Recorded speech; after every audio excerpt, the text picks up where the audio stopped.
Welcome, Grace Christian students, and particularly those in my advanced biology class. I wanted to begin a new series with you. This will be a video series, and the series will be called a Creation Catechism.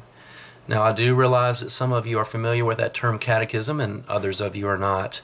So at the beginning of the series, I'll have to do a little legwork and explain that concept of catechism and how that catechism will be used in this series. Now, the topic here, of course, is creation and evolution.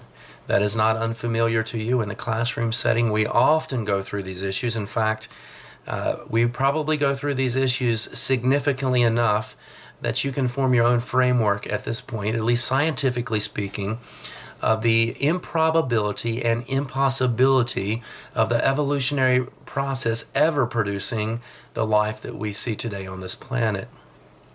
But I wanted to approach it a little bit differently. This series will be a theological approach to the question, did God use evolution?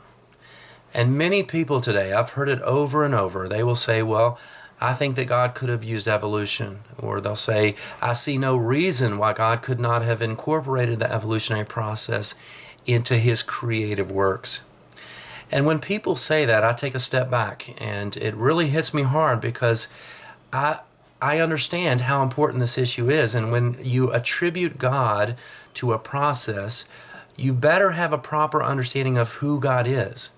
That is His nature and His attributes. And so this series is really an approach going through those attributes, His nature, who God is. We're going to take a systematic theological approach. In fact, if we divide up systematic theology, what we're really going to focus on is what we call theology proper. Who God is, His attributes, His nature.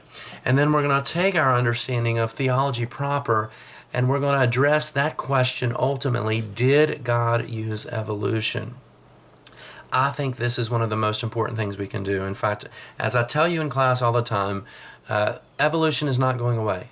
It will be here for the long term, and you really have to have a proper understanding, a proper approach to these issues and this question particularly. Now, in a creation catechism, as I've already said, we're going to take the doctrine of God, the theology proper, and we're going to really go through that piece by piece, point by point, and we're going to think through these issues. We cannot afford to get the doctrine of God wrong, and I can't state that enough. We cannot afford to get the doctrine of God wrong. It's a primary issue. It's not a secondary issue. It's not a tertiary issue. It is of primary importance. There's been a recent debate in the theological community and the theological world about the Trinity of God. And I think that's a very healthy debate. And the Trinity is really surrounding what we call the ontological nature of the second person of the Trinity, that is Jesus Christ.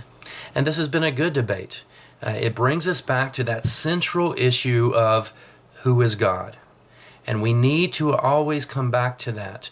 Who is God? So we ask the question, did God use evolution? Well, it's not as simple as just stating that outright and leaving it at that. You better understand who God is.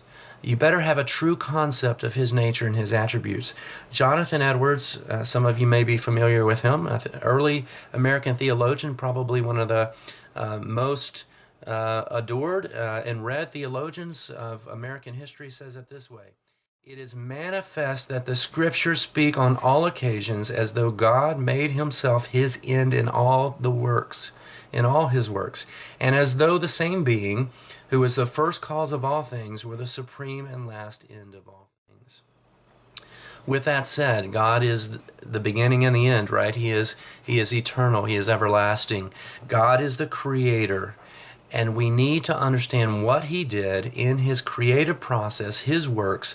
But first, we need to trace that back to the Scripture revelation that God has given us of Himself and His own very nature.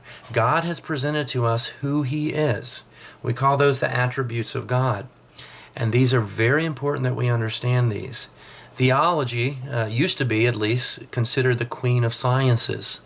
That is, all of the sciences, all of the subjects that we would consider important to us were grounded in the overall framework of theology. That is, again, who God is. That is, we first tried to understand who God was, and that filtered down to our understanding of all other topics, disciplines.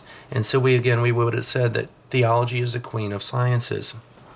Unfortunately, most today, even in the so-called Christian world, do not believe that. At least with their mouth, they contradict that very often. In fact, they've reversed that in many cases, and they will say that science is the queen of theology. That is, we first need to understand what science says, and by science they mean evolution, of course, and evolution then filters down to our theology. But what that does is that gives us an improper view of who God is. In fact, it tells us right off that our theology, our understanding of God is not supreme, is not the end-all. In fact, it can be manipulated, altered, changed through what we understand in the scientific community. Again, evolution particularly.